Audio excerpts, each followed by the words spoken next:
Chers téléspectateurs, bonjour. Aujourd'hui, comme la semaine dernière, nous avons un invité spécial, Roland Meyer. Bonjour Roland. Bonjour. Alors, je rappelle à nos téléspectateurs que vous êtes docteur en sciences religieuses et professeur de théologie, que vous avez publié plusieurs ouvrages, principalement en rapport avec la pensée de l'apôtre Paul.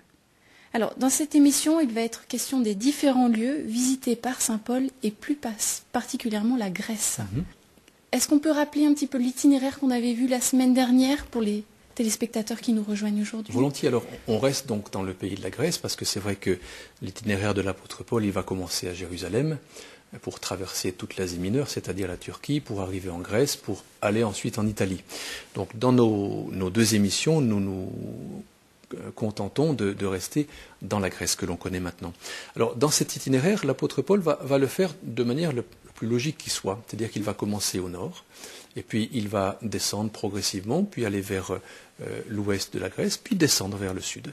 Alors, il va traverser, bien sûr, un certain nombre de régions, plus ou moins habitées, mais il va s'arrêter principalement dans les grandes villes. Et il y a là, en Grèce, à l'époque, et encore maintenant d'ailleurs, des grandes cités qui sont connues pour leur génie, qui sont connues pour leur manière de penser, qui sont connues pour leur bibliothèque de l'époque. Et là, il va rencontrer quantité de personnes, mais il va aussi se frotter au peuple avec les gens qui ont moins de culture, parce qu'il est aussi simple que n'importe qui, mais en même temps aussi cultivé que les plus grands. Alors, on va notamment parler de la ville de Philippe. Donc, est-ce qu'il y a à Philippe des passages, des endroits qui rappellent la visite de Paul ? Philippe est une ville qui est très, très riche à l'époque. C'est une garnison romaine, c'est un lieu d'échange, c'est un lieu où il y a beaucoup de passages, qui se trouve un petit peu sur la hauteur, qui n'est pas très loin de la ville dont on a parlé la dernière fois, qui s'appelle à l'époque Néapolis, maintenant Kavala, qui est on peut dire le port de Philippe. Entre cette ville de Kavala, qui est en quelque sorte le port de Philippe, et Philippe, il y a une ancienne route, qui à l'époque n'était pas ancienne, bien sûr, c'est la Via Egnatia, qui traversait toute la région. Et donc, lorsque Paul arrive à Philippe, il y a des motivations qui ont fait qu'il a décidé d'aller là-bas. Il veut rencontrer la population, il veut porter ce message qu'il connaît maintenant, ce message de Jésus-Christ, ce message qui a poussé à sa conversion à cette époque. Et donc, il va rencontrer des gens. Et il va tout naturellement vers un lieu qu'on appelle à l'époque, à Philippe, un lieu de prière. Et ce lieu de prière se trouve vers une petite rivière. Et là, il retrouve quelques femmes qui étaient en prière. Et c'est là qu'il se lie d'amitié avec ces femmes et il en baptise une dans ce petit ruisseau. Il baptisait à l'époque par immersion. Et cette femme va lui être reconnaissante pendant longtemps, en tout cas pendant tout le temps qu'elle va fréquenter la présence de Paul alors qu'il est dans cette ville. Mais les choses ne se passent pas toujours bien, donc il est en prise directe avec un problème, il va être emprisonné. L'emprisonnement de l'apôtre Paul est très particulier parce que à cette époque, on met les gens dans des prisons qui sont la plupart du temps des citernes ou des lieux complètement obscurs et fermés. Et là, effectivement, les archéologues ont mis à jour une grande citerne et on suppose que l'apôtre Paul a été emprisonné là, après avoir, on l'a rappelé dans la dernière émission, guéri une femme qui était vraisemblablement atteinte de démonie et qui disait, soi-disant, la bonne aventure et qui était soutenue par une bande de personnes de Philippe. Le problème, c'est que dans cette prison, que l'on peut imaginer sur les photos, il y est mis, mais il y a un tremblement de terre pendant la nuit et les murs s'écroulent et il peut sortir. Alors le geôlier de la prison est tout affolé, il dit mais où est-ce qu'il est Paul et Silas, son compagnon? Et Paul dit mais ne vous inquiétez pas, on est là, on ne va pas partir. Ils étaient d'ailleurs bien attachés. Et il se trouve que dans cette prison, l'un des gardes va aller transmettre la nouvelle de cet effondrement et donc du fait que les prisonniers pourraient partir. Et alors, on va être gêné parce qu'on a emprisonné Paul. On fait venir les responsables et Paul dit « Vous m'avez battu et emprisonné, moi qui suis citoyen romain. » Tout à fait. Parce qu'en plus d'être juif, l'apôtre Paul connaît bien la Grèce, mais il est citoyen romain. On ne sait pas très bien comment il a acquis cette citoyenneté et on n'a pas le droit de battre et d'emprisonner un citoyen romain sans le juger. Alors on lui dit « Mais passez par la petite porte et puis enfuyez-vous. » Non, non, non, non, je partirai par la grande porte. Paul est très digne. Il est très humble en même temps, mais il ne se laisse pas avoir comme cela. Alors bon, il n'ennuie pas son entourage et il va petit à petit quitter Philippe et il va partir pour une autre ville. Il va traverser Amphipolis, belle petite village, beau petit village de la région, Apollonie aussi, avec de très beaux coins. Et progressivement, on ne sait pas grand-chose de ces deux villes par rapport à l'apôtre Paul, il va rejoindre la ville de Thessalonique, qui est une grande cité de la région du nord de la Grèce à l'époque. Quelle trace trouve-t-on de Paul dans cette ville de Thessalonique? Alors, dans la Bible, on en trouve deux lettres. La première épître aux Thessaloniciens et puis la deuxième. Sur le plan archéologique, pas grand-chose, voire rien du tout. Si ce n'est qu'il y a encore une ou deux synagogues, mais on ne peut pas dire Paul est allé ici, Paul a prêché ici, Paul a fait ceci dans cet endroit-là. Donc c'est une grande ville, il faut se dire maintenant Thessalonique, et il n'y a pas vraiment de vestiges pauliniens, si on peut le dire. Il n'est pas très bien accepté à Thessalonique. D'accord. D'où son départ de Thessalonique pour une autre ville qui est Bérée, c'est bien ça? Bérée. C'est un peu une ville refuge, Bérée, qui est à une bonne cinquantaine de kilomètres. Alors il s'en va après environ 3 semaines de présence à Thessalonique. Et Bérée se trouve sur la route qui mène vers l'ouest de la Grèce. Et il s'arrête là à Bérée. Et là à Bérée, il rencontre des Juifs, parce qu'il va prêcher dans les synagogues. L'apôtre Paul, il est juif quand même de racine, il ne renie pas sa religion, mais il s'est laissé transcender par le Christ lui-même, donc par le christianisme, et il porte son message à ceux qui veulent bien l'entendre. Donc, une fois qu'il est à Bérée, il y a foule autour de lui. À l'époque, quand on parle dans les rues, les gens s'amassent autour et puis on discute et on dialogue sur quelque chose. Et il cite des textes bibliques. Et il y a quelque chose de très intéressant qui est mentionné précisément dans le livre des Actes, c'est que Luc, qui écrit ce livre, nous rapporte que les Béréens étaient assidus. Ils écoutaient Paul attentivement, mais chaque soir, lorsqu'ils rentraient chez eux, ils contrôlaient pour voir si ce que Paul, la journée, leur disait était exact. Donc des gens qui étaient très versés dans les Écritures et qui ne se laissaient pas berner par n'importe quel prédicateur.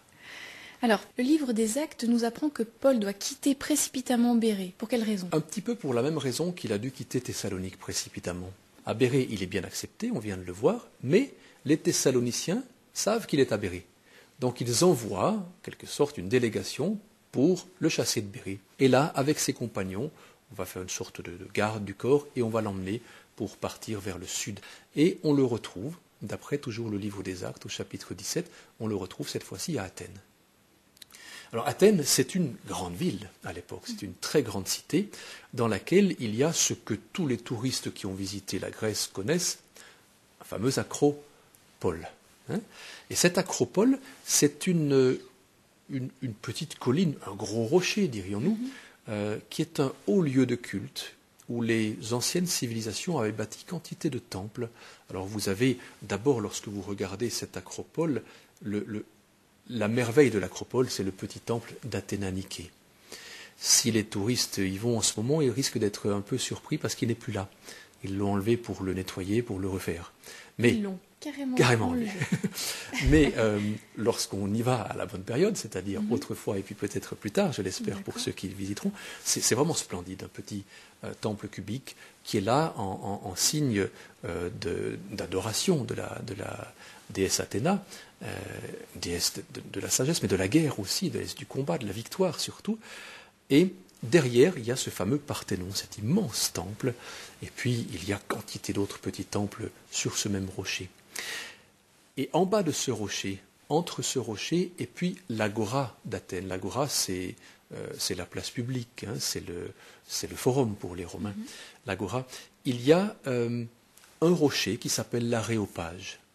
Et cet aréopage, on peut monter dessus, sur ce rocher. Il est très grand, il descend en pente douce jusque vers l'agora d'Athènes. Et là, l'apôtre Paul rencontre des Athéniens, mais qui sont là, des philosophes.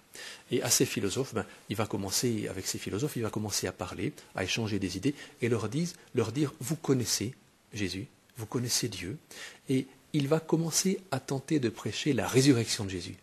Et les philosophes lui disent, là-dessus, nous t'entendrons une autre fois. Et le téléphone est coupé. Paul doit s'en aller. Et où est-ce qu'il part? Dans une autre ville, un peu plus au sud.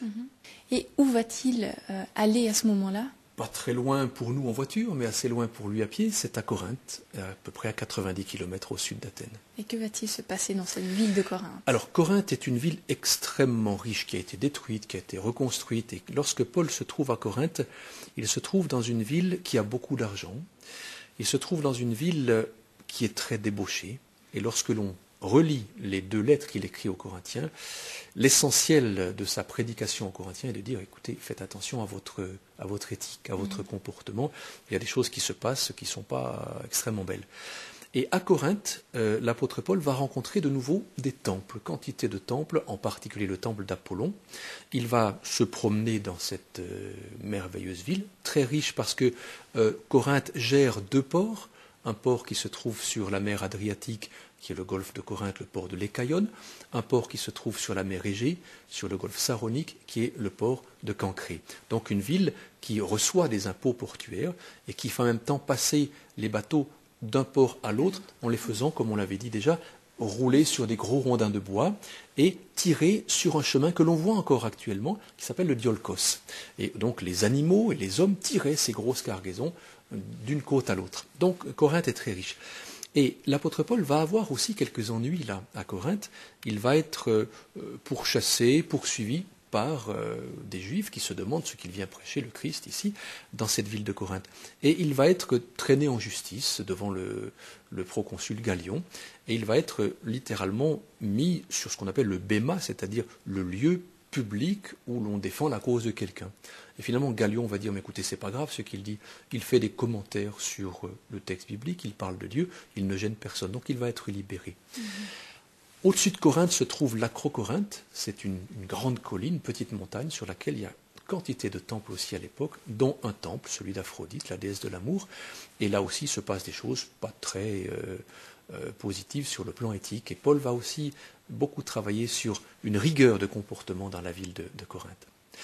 Alors, de Corinthe, de cette ville riche, il va devoir partir, mais après 1 an et demi. Il s'est fait plein d'amis, il s'est fait des amis aussi avec des gens qui se sont convertis à ces messages, et en particulier un homme qui s'appelle Éraste, qui était l'un des administrateurs de cette ville de Corinthe, et il va leur dire au revoir, et il va partir par l'un des 2 ports, celui tout naturellement de Cancré, qui se trouve à l'est, et il va partir vers la Turquie, vers Éphèse, avant de regagner Jérusalem.